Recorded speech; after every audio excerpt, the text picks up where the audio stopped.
continuar con el desarrollo de la sesión. En la mañana habíamos hablado sobre la cautela, sobre los elementos de la cautela. Hablamos también de la diferencia entre lo que son las medidas cautelares asegurativas y las medidas cautelares anticipadas. Hablamos también de la contracautela. Empezamos a desarrollar las características de la medida. Hablamos de las características, recuerden, de lo jurisdiccional de la medida, del carácter provisorio de la medida, de la variabilidad de la medida, y ahí nos quedamos. Entonces hoy tenemos que decir algunas ideas más en relación a la variabilidad de la medida y hablar del tema del levantamiento de la medida y de los bienes inembargables y bueno, y más cosas que vamos a ir diciendo en el transcurso de esta sesión. A ver, características de la medida. Al margen del origen jurisdiccional, al margen del carácter transitorio o provisorio de una medida, dijimos que la medida tenía la característica de variable. ¿Variable por qué? Porque podían alterarse, podían cambiarse los elementos de la resolución cautelar. ¿Qué elementos de la resolución cautelar podría cambiarse? Entonces dijimos, ¿cuáles eran esos elementos de la resolución cautelar? Cuando se dicta una providencia cautelar, no solo se dicta cautela, contracautela, qué tipo de afectación se va a dar, qué tipo de afectación, va a ser un embargo, una medida innovativa, qué cosa va a ser, qué tipo de afectación, sobre qué bienes va a recaer, la intensidad, la cuantía, ¿no? Y si va a existir un órgano de auxilio judicial para la ejecución de esas medidas. Ahora, como dijimos, la variabilidad lo que hace es alterar, mover los elementos de la resolución cautelar, como lo que acabamos de ver. ¿Cuáles elementos? Todos menos la cautela. Todos menos la cautela. Porque la cautela es un elemento que está ligada con lo provisorio de la medida. Con lo provisorio de la medida. En cambio, el resto de elementos, tipo, bienes, montos, órgano de auxilio, está ligada con la variabilidad de la medida. Esto nos permite decir lo siguiente. Para que yo pueda invocar la variabilidad de la medida, debe presuponer la existencia de una medida cautelar, porque si no hay medida cautelar, yo no puedo modificar el monto de la medida, el órgano de la medida, el tipo de medida. O sea, tiene que darse los elementos de la cautela, y con cautela yo puedo mover los otros elementos. Pero al contrario es eso, si no hay cautela, pues no voy a mover órgano de auxilio, bienes o algo así, ¿no? O sea, presupone tácitamente la existencia de la medida cautelar y se alteran los otros elementos de la resolución cautelar. Ahora, por eso, si ustedes pueden ver ahí en el gráfico o en la diapositiva, van a ver que dice, cuando lo provisional está vinculado con la posibilidad de levantar la medida. Lo provisional está vinculado con la medida cautelar, porque dijimos, medida cautelar tenía vida ¿hasta cuándo? Hasta cuando se definía el derecho de fondo. Y cuando se definía el derecho de fondo, lo que iba a generar sobre esa medida era un levantamiento, una transformación. Es lo que dice ahí. Provisional llega un momento en que se levanta la medida, porque no hay ninguna medida que sea permanente, ¿no? Cautelar, no hay ninguna medida que sea permanente. Tiene una vida transitoria, y cuando se llegue ese momento, el efecto inmediato va a ser el levantamiento de la medida cautelar. Sin embargo, cuando hablamos de variabilidad o flexibilidad, estamos ligándolo, vinculándolo con el tema de la alteración de los elementos que ya les he dicho. Y esa alteración puede darse no solamente para modificar, sino en estas cuatro posibilidades: sustituir, ampliar, mejorar. Voy a explicar cada una de ellas. ¿Qué implica la ampliación de la medida? ¿Qué implica la ampliación de la medida cautelar? Desde ya yo les digo que en el código no hay nada, ni van a encontrar nada que diga ampliación de la medida cautelar. Sin embargo, es un tema bastante recurrente en la experiencia judicial, que un litigante, luego que tiene una medida cautelar, pide la ampliación de la medida, ¿no? Pero si ustedes revisan esa figura dentro del código, no van a encontrar la ampliación de la medida en el código. Pero porque es una construcción que deriva de la variabilidad de la medida y que de manera más concreta está vinculada con el tema del monto de la medida. Monto. ¿Qué significa? Que el monto de la resolución cautelar es la que voy a alterar. el monto, voy a ampliar el monto de la resolución. Sigue existiendo la medida, sigue existiendo el mismo tipo de medida, sigue afectando el mismo bien, solo que estoy ampliando el monto de la afectación. Por ejemplo, si he logrado un embargo en forma de inscripción por la suma de 10.000 y quiero ampliar la medida a 15.000, entonces manteniendo la misma afectación de inscripción sobre el mismo bien, con el mismo órgano de auxilio, solamente que estoy alterando el monto de la medida, ampliando. O también podría reducir el monto de la medida. Ahora, por si acaso les comento que las ampliaciones de las medidas cautelares se van a dar siempre y cuando la obligación principal se haya incrementado en el proceso, No sé si si están vinculados con la actividad de los litigios, pero les comento, ¿no? Fácilmente uno no podría decir, señor juez, solicito una ampliación de la medida cautelar, porque sencillamente no quiero que se amplíe el monto, ¿no? Pero la idea no es que uno quiera, sino que la pregunta es que si en la obligación principal, en el proceso principal, la deuda ha crecido en el proceso principal. Primera pregunta, ¿no? ¿Se han derivado otras cuotas que hayan devengado de la obligación principal? Y la segunda pregunta es, ¿y la parte actora se ha reservado la posibilidad de ampliar el monto de su demanda en la obligación principal? ¿La parte actora se ha reservado la posibilidad de ampliar el monto de la obligación principal en atención al 428? Entonces, si no se ha reservado la posibilidad de ampliar el monto de la demanda, es imposible que le podamos dar una ampliación de la medida cautelar, ¿no? Entonces son dos elementos que hay que tener en cuenta para poder amparar una ampliación de la medida.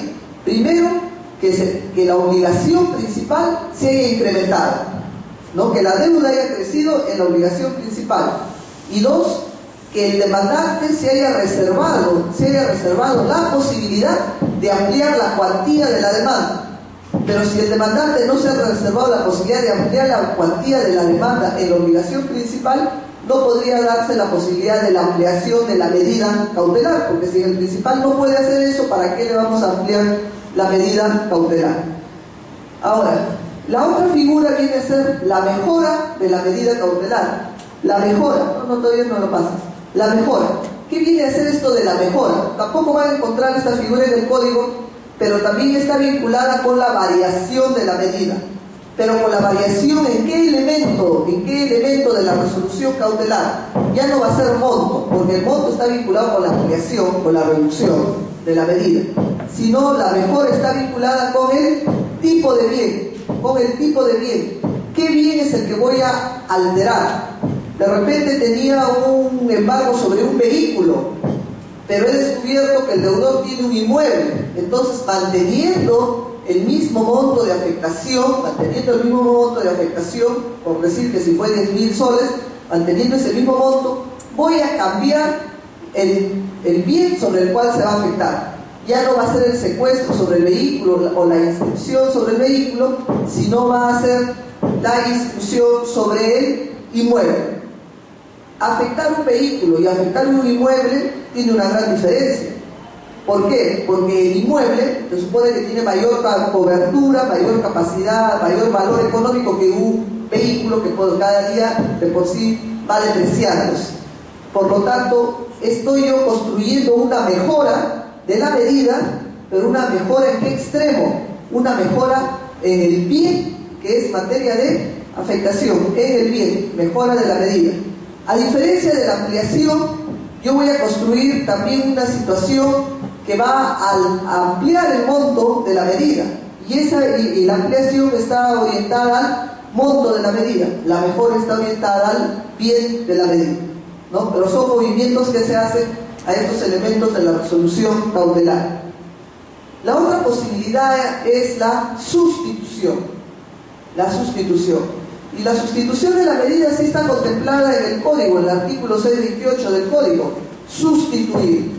¿Qué implica sustituir? ¿No? En una aproximación muy simple, podríamos decir que sustituir es cambiar uno por otro, ¿no? se cambia una situación por otra. ¿Qué voy a sustituir en una medida cautelar? ¿Qué voy a cambiar? De manera concreta, lo que uno va a cambiar es el bien. Voy a sustituir el bien. Que no sea este bien, sino lo voy a sustituir por este otro bien. ¿Quién hace esa sustitución? ¿Quién propone la sustitución? El afectado. El afectado, que al momento que le van a ejecutar la medida, le dice, venimos a, de repente, tenemos una orden de secuestro sobre su vehículo, ¿no? Acá está el mandato judicial sobre el secuestro del vehículo. El afectado podría decir, sustituyo el bien vehículo por este otro bien. La respuesta sí, pero ¿qué figura es y a través de qué bien es el que tiene que sustituirlo? Tiene que sustituirlo necesariamente por dinero en efectivo. Por dinero en efectivo. En lugar que se lleve en el carro, el auto, te entrego el dinero en efectivo. Pero el dinero, ¿por qué monto? ¿Por qué cuantía es el monto que se va a entregar?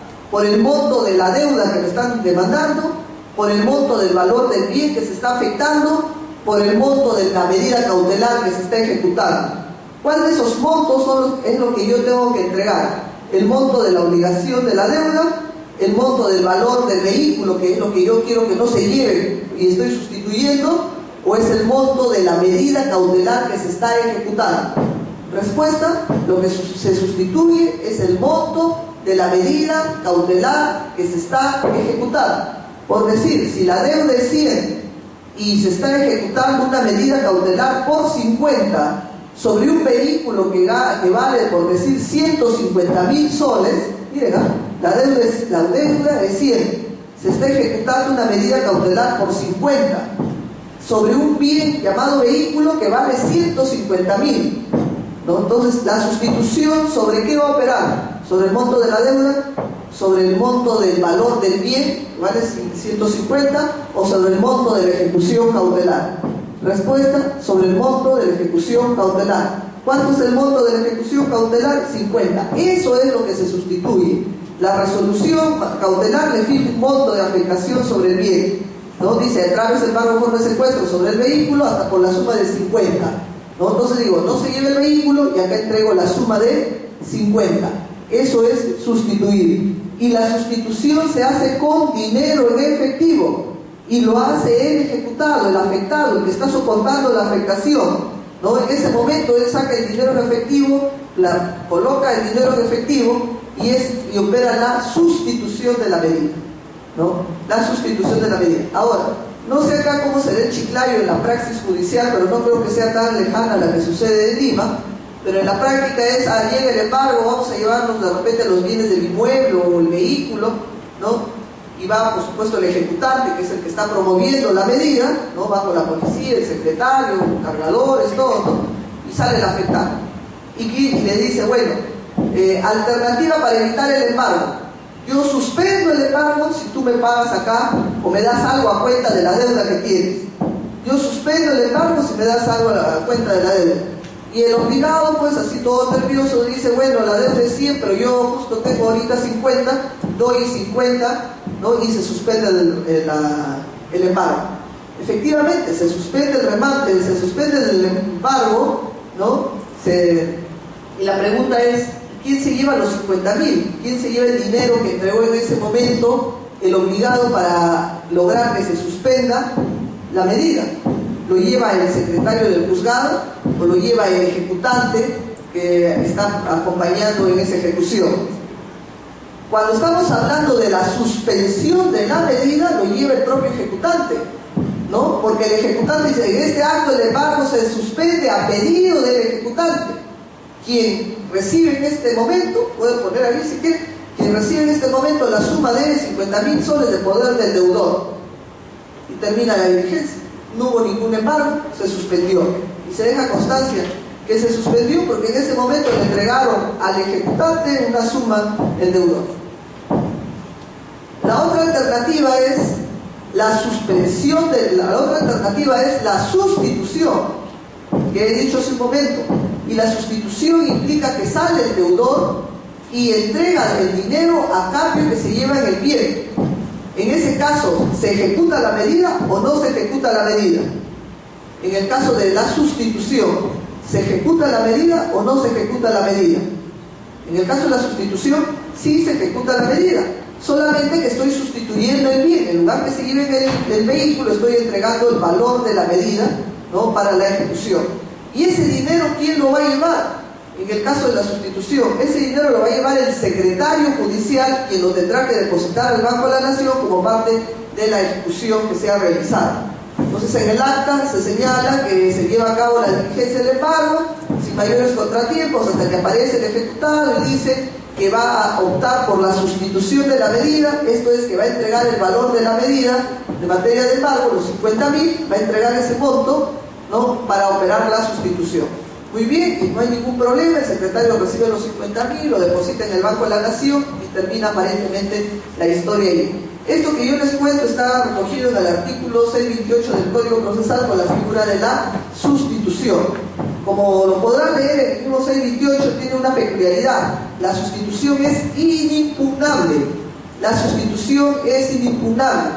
El acreedor, el ejecutante, no podrá decir: yo me opongo a la sustitución de la medida porque yo me quiero llevar el auto, yo no me quiero llevar el dinero. Y eso no es factible. No cabe la impugnación, sencillamente por una razón: porque la impugnación se justificaría en la medida que le genere un perjuicio al ejecutante. En la medida que le genere un perjuicio al ejecutante, es bienvenido la posibilidad que este ejecutante impugne y pida la revisión de la medida, ¿no? Pero en este caso al ejecutante no le genera ningún perjuicio, al contrario, tiene todo un beneficio, porque en lugar de llevarse un bien que luego a futuro lo tendría que rematar para convertirlo en líquido, lo que está llevando es el dinero líquido reservado en el banco para el momento de la ejecución. Entonces, ¿dónde está el perjuicio?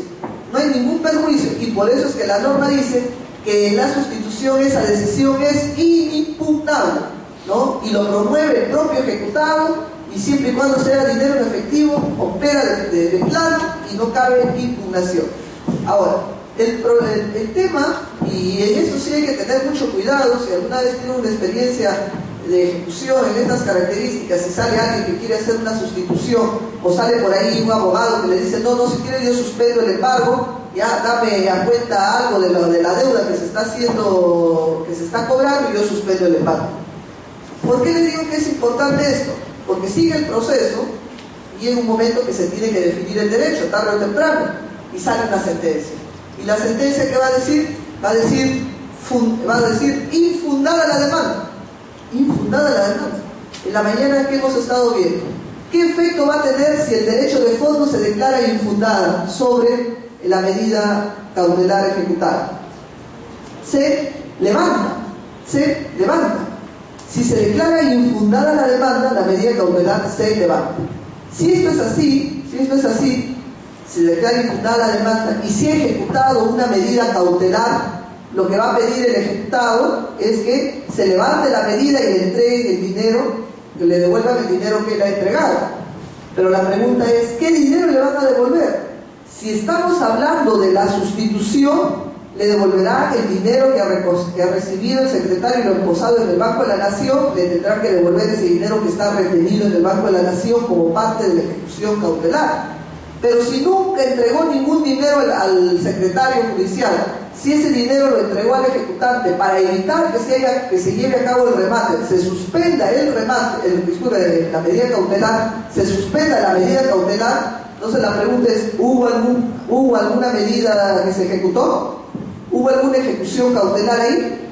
Respuesta: no hubo ninguna ejecución cautelar, porque precisamente se pagó para suspender la ejecución de la medida. Y luego obtenemos una sentencia infundada. ¿Qué hace el que entregó esa suma de dinero para suspender la medida cautelar? No sé si me estoy dejando entender.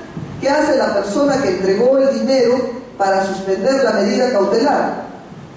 Y entregó el dinero al acreedor, al ejecutante, al demandante. ¿Quién le va a devolver ese dinero luego que ha obtenido una sentencia infundada? Lo tendrá que devolver directamente el propio ejecutante, pero judicialmente en el juzgado nadie le va a devolver nada. Porque primero, nunca se hizo ninguna medida, por eso se suspendió.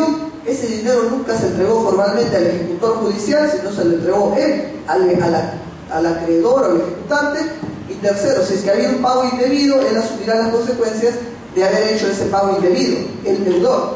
Entonces, por eso en moraleja, ¿qué les tengo que decir? que cuando tengan que hacer alguna ejecución cautelar y quisieran ustedes evitar que se lleven esos bienes y tienen el dinero en efectivo para poder lograr ello, lo que tendrían que plantear es la sustitución de la medida. O sea, se ejecuta, pero nada más se cambia el bien que es materia de ejecución. En lugar del bien vehículo, estoy dando dinero en efectivo, pero hay ejecución cautelar. Eso significa que a futuro, cuando el juez define el derecho de fondo y diga que no hay derecho infundada la demanda, yo tengo la esperanza que después el juez endosará el certificado de depósito del Banco de la Nación a favor del demandado victorioso en ese seno, ¿no? Caso contrario, si es que no hacen así, si es que quieren aceptar suspensiones de embargo y entregan dinero al acreedor, en el supuesto que se declare infundada la demanda, eso es un tema de que se tendrá que entender el ejecutado con el ejecutante, ¿no? en qué condiciones se entregó el dinero, pero judicialmente en ese proceso el juez no tendría nada que devolver, porque nunca entregó nada al proceso como parte de una ejecución cautelar. Esto es en cuanto a la variabilidad de la medida. Entonces, la variabilidad puede modificar el monto de la medida a través de la ampliación o reducción de la medida. La variabilidad puede también afectar el bien de la medida a través de la mejora. La variabilidad puede realizar la sustitución de los bienes, ¿no? Como en el caso que les digo, por dinero en efectivo. Pero no solo la sustitución va a implicar sustituir bien, sino que por añadidura va a generar otro efecto mayor. No es lo mismo afectar un vehículo que afectar un dinero en efectivo, porque el vehículo yo lo voy a afectar bajo de repente un embargo en forma de secuestro o de repente un embargo en forma de inscripción, pero si yo entrego dinero en efectivo, la medida va también a cambiar, el tipo de medida va a cambiar. Ya no va a ser un secuestro, ninguna inscripción, sino vamos a ingresar a un embargo en forma de depósito. Miren todo lo que genera la sustitución. No solo se altera el bien por dinero en efectivo, sino también se altera el tipo de medida. De la medida originaria se va a alterar a una medida de depósito. Y necesariamente todo bien, todo dinero afectado siempre va a ser depositado legalmente en el Banco de la Nación. Nadie puede llevarse dinero, salvo el secretario transitoriamente en ese momento, con cargo a depositar al Banco de la Nación el íntegro de ese importe. Esto es en el tema de la variabilidad de la medida. Entonces, la otra característica de la medida, ¿no? Ya hemos hablado que es jurisdiccional, hemos hablado que es provisoria, hemos señalado que es variable, y ahora vamos a hablar que la medida cautelar es instrumental. Esto es un instrumento al servicio del proceso. Una medida cautelar nace, pervive, está en función del proceso. El día que desaparece el proceso, desaparece la medida. Pero posiblemente ustedes dirán, pero hay la posibilidad que se dicten medidas cautelares sin que exista proceso. La medida cautelar fuera del proceso es un ejemplo de ello. No hay proceso, irá a ver, pero sin proceso yo ya tengo una medida cautelar y la estoy ejecutando. Claro, es verdad eso, pero se dicta la medida con una condición: que exista proceso en un plazo reducido de 10 días, porque si no se promueve un proceso en ese plazo, la medida se levanta. En otras palabras, no necesariamente cuando uno dicta una medida cautelar tiene que haber proceso, pero puede estar, no necesariamente cuando se dicta la medida tiene que haber proceso. Se puede dictar la medida aún sin que exista proceso, pero con una condición, con la condición que promueve el proceso en un plazo tan reducido como un plazo de caducidad bajo procedimiento de levantarse la medida si es que no se promueve el proceso. En otras palabras, el proceso judicial es un instrumento que está al servicio del derecho y la medida cautelar es un instrumento que está al servicio del proceso. No puede haber procesos, no puede haber medidas cautelares sin procesos, ¿no? Es un instrumento al servicio del proceso. Estas son las características más saltantes que uno puede encontrar en las medidas cautelares. Lo que tendríamos que ver a continuación, aparte de estas características que tienden a variar, a sustituir, a ampliar, ¿no?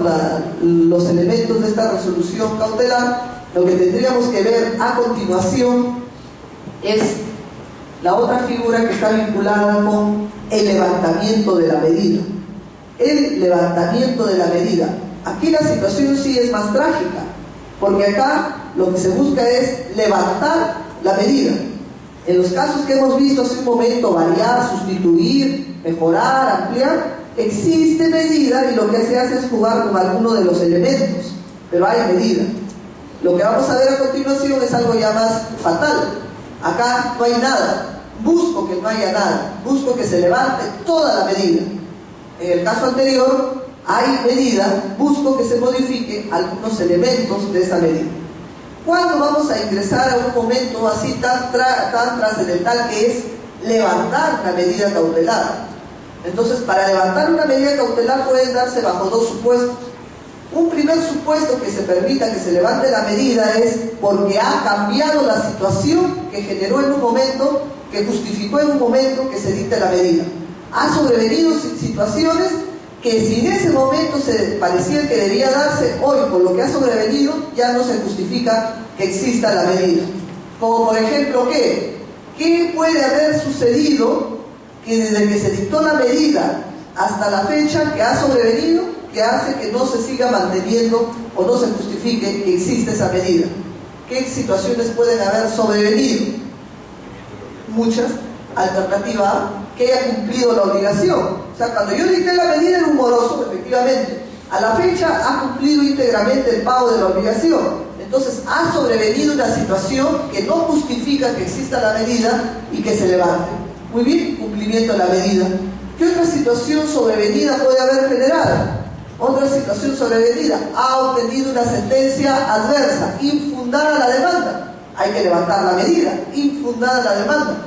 ¿Qué otra situación? Puede haberse llegado a una transacción, una conciliación, puede haberse llegado a algún acto de disposición sobre el cobro de este crédito. Puede el proceso haber caído en abandono, ¿no? También esa es otra situación que hace que se tenga que levantar la medida. Puede que el demandante se haya desistido de la pretensión, ya no hay pretensión, ya no hay exigencia, menos va a existir una medida cautelar si el propio actor se está desistiendo de la pretensión. Entonces, estas situaciones que van a devenir luego de haber dictado la medida son las que justificarían que esta medida se levante. Esa es una posibilidad. La otra posibilidad es que se va a levantar la medida por dos circunstancias. La primera circunstancia que se va a levantar la medida es porque se altera la regla número 1, que hace un momento dije que solo se afectan los bienes del deudor, aunque se encuentra en poder de terceros. Y lo que se va a descubrir es que se ha afectado el bien de un tercero. Por lo tanto, la respuesta inmediata que se tendría que plantear ahí sería el levantamiento de la medida por haber afectado bienes de terceros. Esa es otra posibilidad.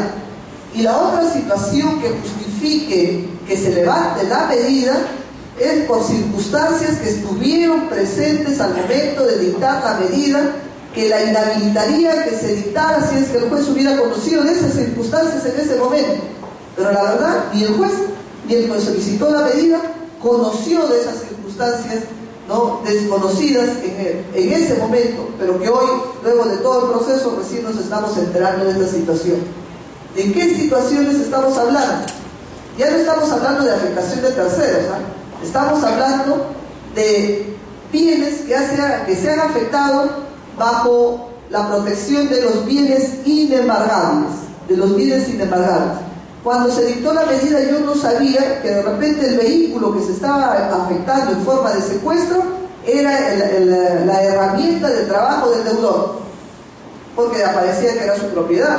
Pero ahora, luego que he afectado la medida, que he ejecutado la medida, he tomado conocimiento que el vehículo constituye su herramienta de trabajo del deudor. Por lo tanto, a la luz de esta información que tengo recién, que conozco recién ahora, pero que esa información estaba presente desde el momento de que se dictó la medida, originariamente estaba ahí esa situación que impedía que se afecte el bien, no voy a tener otra alternativa que levantar la medida.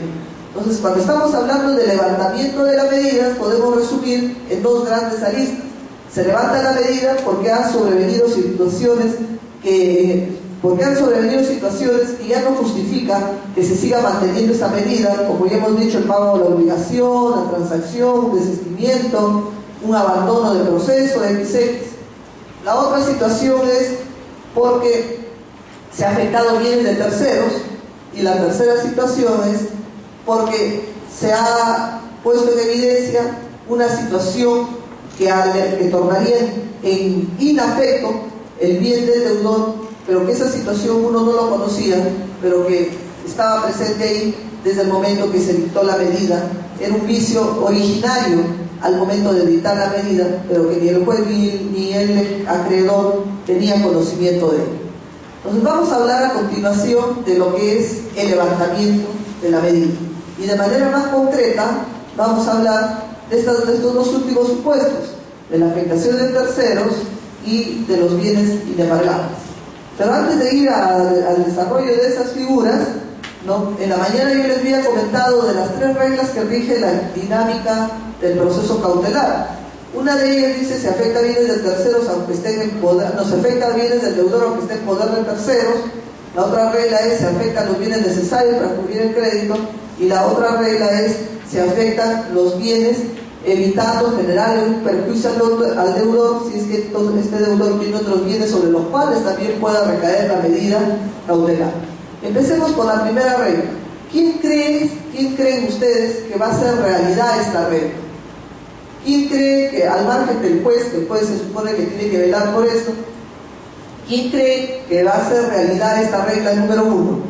Solo se afectan los bienes del deudor aunque se encuentren en poder de terceros.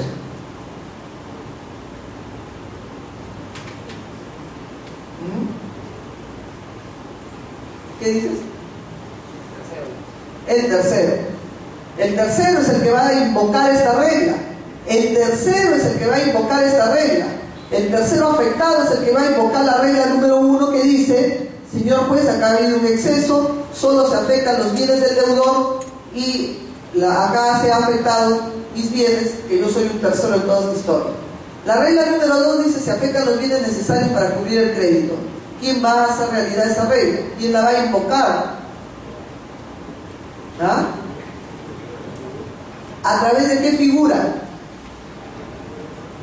El obligado. ¿A través de qué figura? El afectado. ¿A través de qué figura? ¿A través de qué figura va a ser realidad la regla número 2? Por si acaso, la regla número 1, el tercero lo va a hacer realidad a través de la desafectación a la tercería. La regla número 2 se va a hacer realidad por el afectado ¿a través de qué figura? A través de la variación de la medida. A través de la variación de la medida, ¿no? Por ejemplo, variación de la medida. ¿Cómo va a plantear la variación de la medida? A ver, si se le ha afectado los 10 vehículos, cuando con 2 o 3 vehículos era suficiente para asegurar un crédito. ¿Cómo va a ser realidad la regla 2? ¿Qué va a variar? ¿Qué va a variar? Los bienes, el número de bienes, ¿no? Ya no va a decir que no sea la afectación sobre los 10 vehículos y no solamente sobre 2 o 3, ¿no? Entonces estamos ante una variación de la medida en el extremo de los bienes, manteniendo el mismo monto de la afectación, manteniendo el mismo monto, pero reduciendo los bienes sobre los que va a recaer la afectación. La regla número 3 dice que se debe evitar generar un perjuicio al afectado, ¿no?, al ejecutar una medida, si es que este afectado tiene otros bienes con los cuales perfectamente podría garantizar el crédito. Y sin embargo, como les decía en la mañana, a una empresa le han retenido sus fondos, cuando sus fondos de la deuda de su cuenta corriente. ¿Qué haría esta empresa deudora cuando le han afectado un área que es bastante sensible para su actividad comercial? ¿Ah? La variación. ¿Qué va a variar? ¿Ah? El tipo. Pero más allá del tipo, la variación, ¿qué va a variar? ¿Qué es lo fundamental que quiere variar acá? Los bienes. La empresa no quiere que le retengan los del depósito, no quiere que le tomen el monto que aparece en las cuentas. Ese es el bien que se va a alterar. Y va a entregar la empresa un bien, ¿no? Un inmueble, para que más bien la medida se traslade hacia la afectación de ese inmueble. Como está entregando un bien, ya no dinero, que es el que le han afectado, sino está entregando un inmueble, va a tener una repercusión también en el tipo de afectación. ¿Por qué? Porque la retención ya no va a poder operar, sino ahora tendría que operar la inscripción, un embargo en forma de inscripción. Entonces, en la regla número 2 lo va a invocar el afectado a través de la variación de la medida en el extremo de variar el bien, ¿no? Ya no dinero en efectivo, ya no dinero en las cuentas, sino otro inmueble que va a entregar, y por añadidura, como altera el bien, también va a alterar el tipo de medida, ¿no? Que en este caso podría ser un embargo en forma de inscripción. De repente podría haber entregado un volquete, un Volvo, ¿no? Un volquete, entonces sería ya de repente un secuestro sobre el vehículo, un embargo en forma de inscripción. O sea, eso, el tipo va a estar en función a la calidad del bien, a la naturaleza del bien. ¿Ya?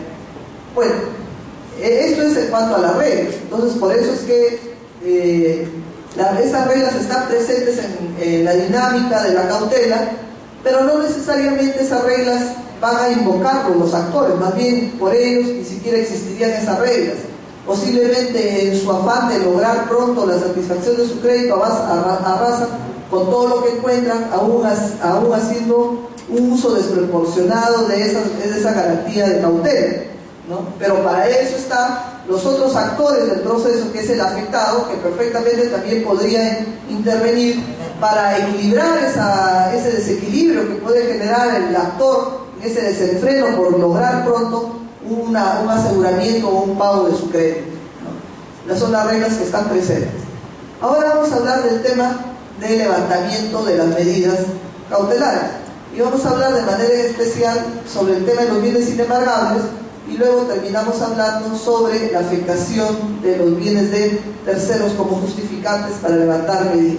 A ver, sigue. Esto es todo. Sí, sigue.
Bueno, chicos, entonces ahora vamos a continuar con los bienes inembargables. El mensaje que se pretende construir acá del bien inembargable, quien lo invoca va a buscar que se levante la medida bajo el argumento que el bien que se ha afectado es un bien inembargable. Ahora, tendríamos que explicar qué cosa es este tema de los bienes inembargables. Como ustedes conocen, la inembargabilidad está en función a la afectación jurídica que se hace sobre bienes a través comúnmente de la figura de los embargos, ¿no? Afectaciones jurídicas que limitan, que restringen, pero que no prohíben, ¿ah? Que restringen la disposición de un bien, y esta restricción va a ser provocada a través de esta figura del embargo. El embargo es una posibilidad que tiene el acreedor,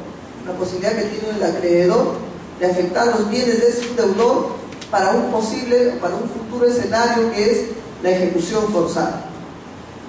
Y se va a basar precisamente en la regla número 1 que hemos dicho, que el acreedor tiene la posibilidad de perseguir los bienes de su deudor donde esté, donde se encuentre, aún en poder de terceros. Si esta es la regla general, que el acreedor está legitimado su derecho a perseguir los bienes del deudor, donde se encuentre, aún en poder de terceros, ¿no?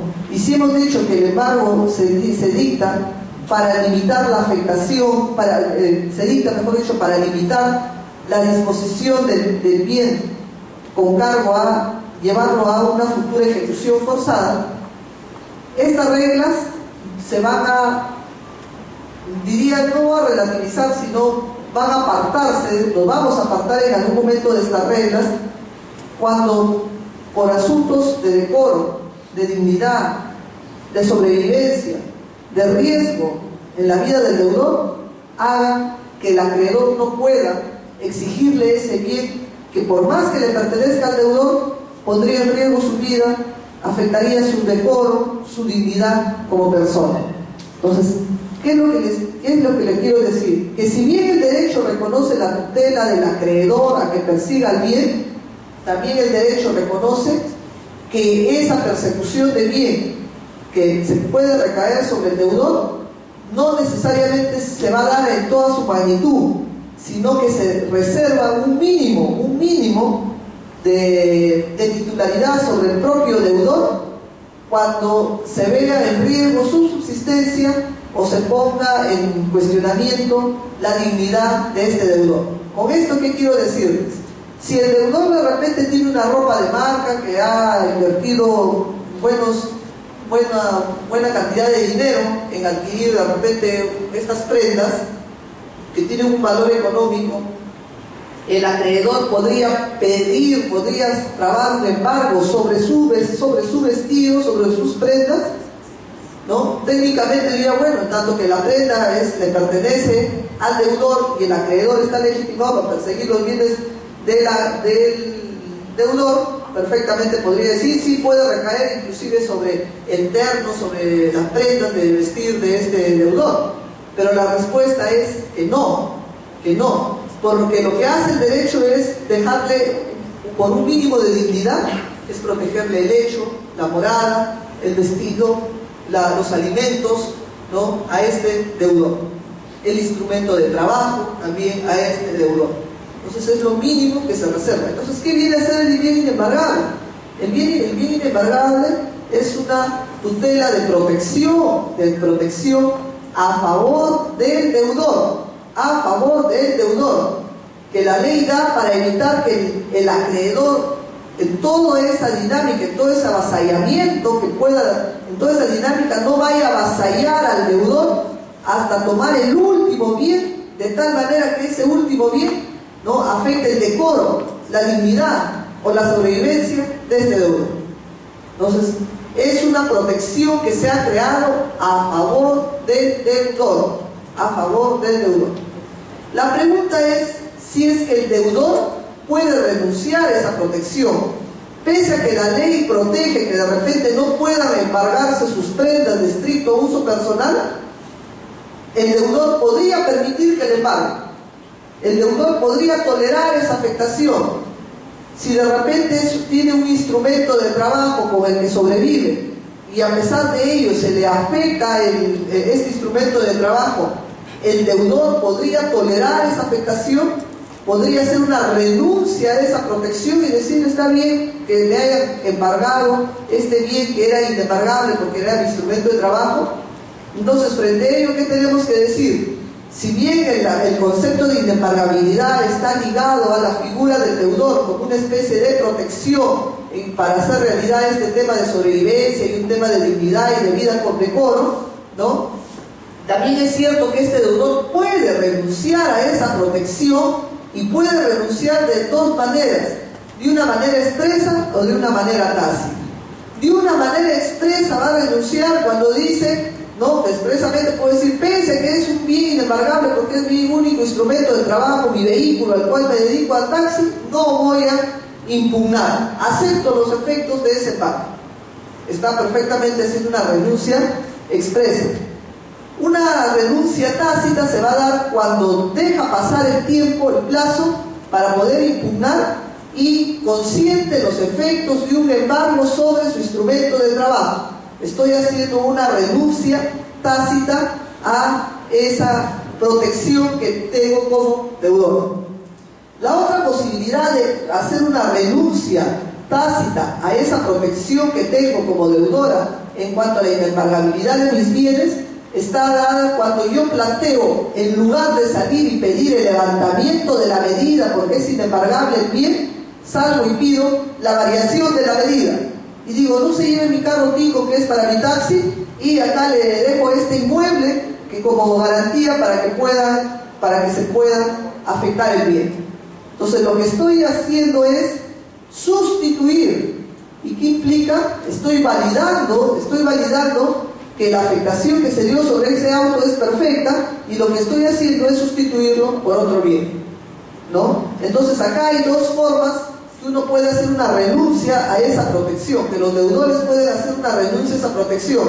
La primera forma es dejando transcurrir el plazo sin que impugne la afectación del bien inembargable. La segunda posibilidad es, más bien, cuando sustituye el bien, sale y sustituye el bien, ¿no? Entonces también lo que está haciendo es tácitamente aceptar que ese bien era perfectamente afectado y que lo que está haciendo es reemplazarlo por otro bien. Ahora, entonces tenemos que decir que cuando se hace un embargo sobre estos bienes inembargables, el único legitimado para poder cuestionar los efectos de esa afectación será el propio deudor, que es el protegido, el titular de esa protección, ¿no? No necesariamente el juez es el que tiene que abanderarse si es un bien inembargable, sino el que tiene que asumir la defensa de esa inembargabilidad tiene que ser el propio afectado titular de esta protección. Ahora, ¿cuáles son esos bienes inembargables? ¿Cuáles son esos bienes inembargables? El 648 del Código pone una lista de bienes inembargables y empezamos con el primer bien. El inciso primero del 648 habla en cuanto a los bienes del Estado. Decía, porque el 648 inciso 1 ha sido derogado, ya no existe, ¿no? Y ha sido derogado por una ley cuyo número no me acuerdo en este momento, pero que después fue declarada de inconstitucional por el TC en una sentencia, porque esta ley en pocas palabras decía de que los bienes del Estado así de plano eran inembargables. Los bienes del Estado eran inembargables. ¿Y qué iba a ser? Entonces el TC ha hecho una interpretación de esta afirmación y ha dicho que serán los bienes del Estado inembargables siempre y cuando estén destinados a fines sociales, ¿no? Pero si el bien no está destinado a intereses sociales, sencillamente o perfectamente podría ser afectado. Por decir, si de repente una municipalidad es una deudora, ¿no? una parte deudora, y esta municipalidad dentro del marquesí de bienes tiene un vehículo que está destinado para el traslado de un funcionario X de la municipalidad a su casa y de su casa a la municipalidad. Pregunta, ¿ese bien está destinado para una función social? ¿Hay una función social en el uso de ese bien que se desarrolla? La respuesta es que no, entonces perfectamente yo podría hacer una afectación sobre ese bien. El problema que se plantea ahí es que comúnmente el común ciudadano no tiene acceso a la información a qué uso se está destinando estos bienes, por más que sean del Estado. No podemos nosotros saber, bueno, de repente tales bienes del Estado están dados a un uso público o están dados a un uso de intereses privados. No hay la posibilidad de acceder a esa información como para poder plantear este asunto de la empagabilidad como de cualquier ciudadano.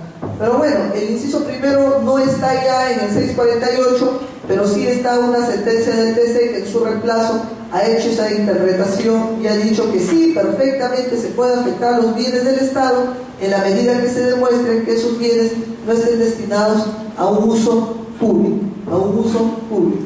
El inciso 2 habla de los bienes constituidos en patrimonio familiar. Y como ustedes ya recuerdan en su formación en el tema del derecho familia, lo que se pretendía con el tema del patrimonio familiar es preservar frente a una lista de concurrencia de acreedores que puede existir, que los acreedores puedan perseguir todos los bienes, pero hay algo que nunca va a poder perseguir ese acreedor, que es el bien que se ha constituido como patrimonio familiar, que comúnmente está vinculado con la vivienda, con la morada. Puedo perseguir todo menos el tema de la morada, y con antelación, el deudor lo ha constituido para liberarle de esa posibilidad de la afectación, Ahora, también es cierto que no necesariamente, si estamos hablando de un bien destinado a patrimonio familiar, de repente para asegurar la morada del deudor, ese bien íntegramente pueda estar destinado a la morada del deudor, porque de repente si yo tengo un inmueble de 140 metros, en la que una parte, por decir unos 60 metros, he destinado a un garaje del inmueble, una cochera en el inmueble, pero como estoy en una época de crisis, lo que he hecho es en esa cochera poner una bodega, ¿no? O un negocio. Entonces cualquier acreedor diría, no, pero todo ese bien no está sujeto a la morada del deudor, porque el deudor tiene ahí un negocio. Claro, entonces, ¿qué tendríamos que decir? ¿No? Que ese bien está todo el bien, incluido la parte que se dedica al negocio, está preservado de la afectación de bien inembargable, porque la condición es que no necesariamente el 100% se esté destinado a morada, basta que el gran porcentaje sí lo esté, y por lo menos un porcentaje en menor dimensión pueda destinarse a otros usos que permitan un ingreso para la sobrevivencia de este deudor, explotando el mismo bien que le permita la sobrevivencia al deudor. Pero ojo, la tendencia es a que la mayor parte del bien esté destinada a casa, habitación o a la morada del deudor. El inciso tercero habla de de las prendas de estricto uso personal, como les decía hace un momento, no solo de las prendas de uso personal, también habla de los alimentos básicos del obligado, y no necesariamente del obligado, de los alimentos del obligado y de los parientes con los que conforma una unidad familiar. Hasta ahí llega la protección. No se puede afectar los alimentos básicos, y dice alimentos básicos del obligado. ¿Y con esto qué quiero decir, Porque no estamos hablando que si el obligado de repente pueda tener alimentos que puedan servir para tener una mejor musculatura, para de repente tener una mejor vitaminas o otras situaciones que no son elementales, mínimas para la sobrevivencia de la persona, Entonces, no estamos en esa dimensión. Tenemos que colocarnos en la situación que lo que tengo que llevar es lo mínimo indispensable que tiene este deudor para sobrevivir. Por eso habla alimentos básicos con los que él y su familia puedan sobrevivir, porque a continuación el inciso tercero dice, el mismo inciso tercero dice, bienes que resulten indispensables para la subsistencia. Bienes que resultan indispensables para la subsistencia.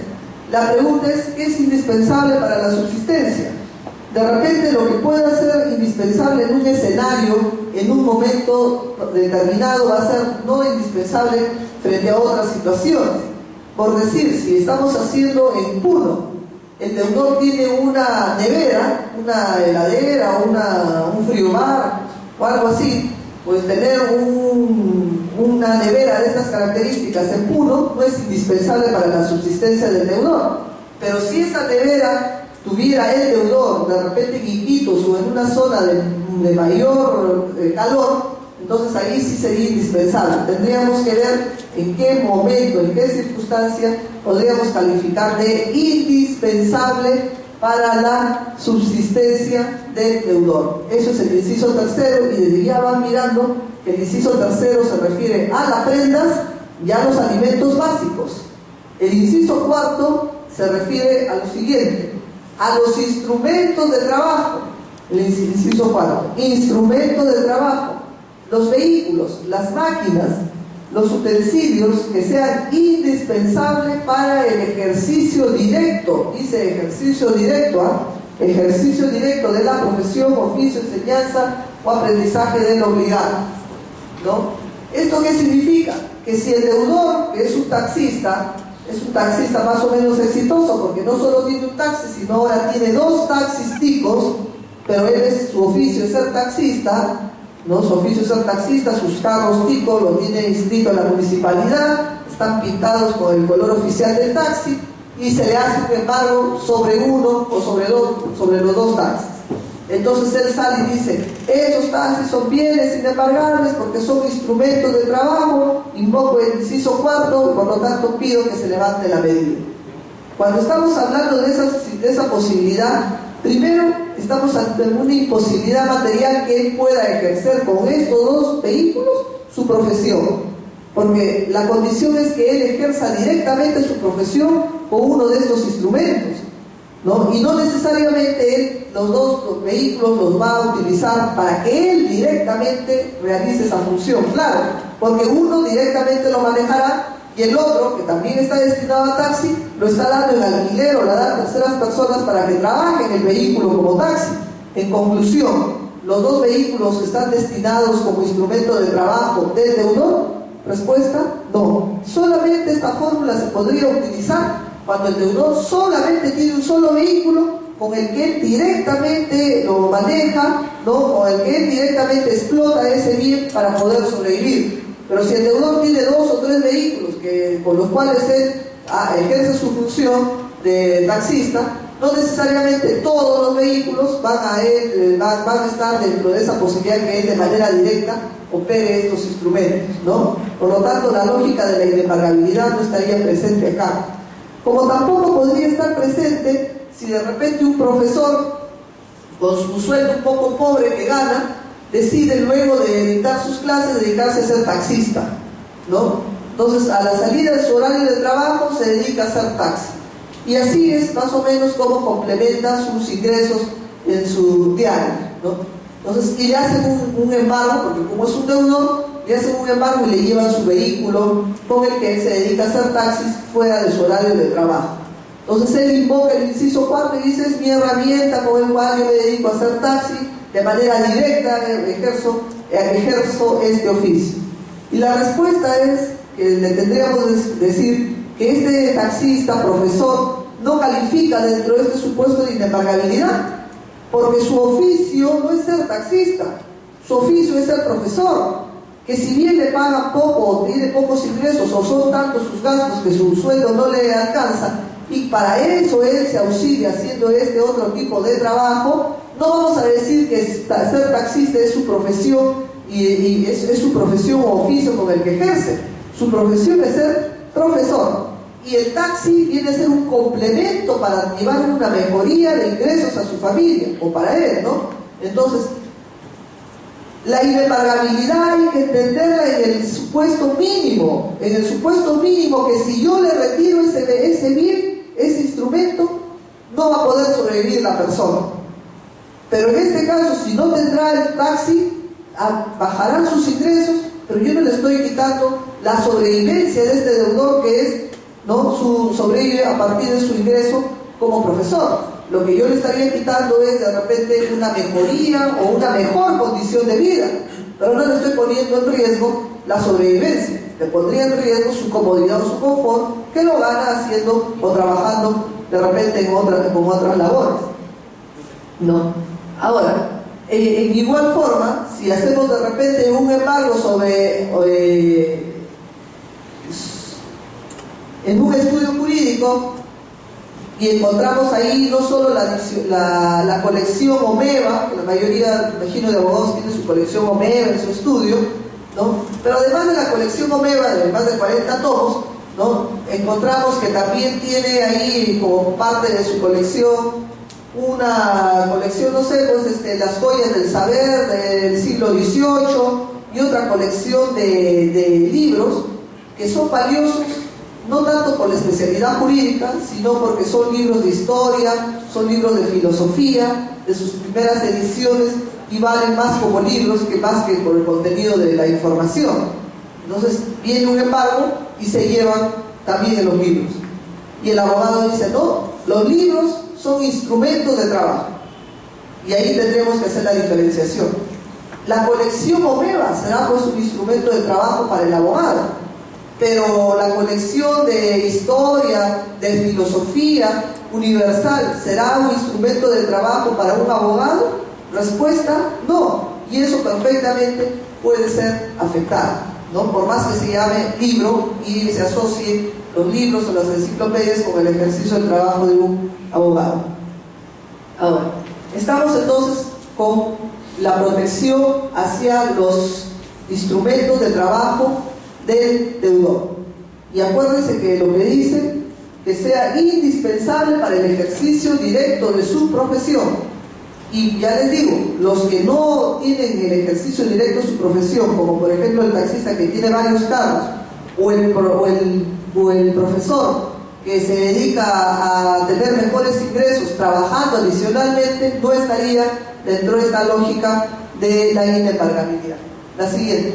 El otro supuesto ya habla de un aspecto afectivo, ¿no? Habla de las insignias, de las condecoraciones, de los reconocimientos. Eso no puede ser afectado, ¿no? Si uno lee el inciso quinto, dice, no pueden ser afectadas las insignias condecorativas, los uniformes de los funcionarios y servidores del Estado, las armas y equipo de los miembros de las Fuerzas Armadas y de la Policía Nacional, ¿no? Entonces, ¿qué vemos ahí?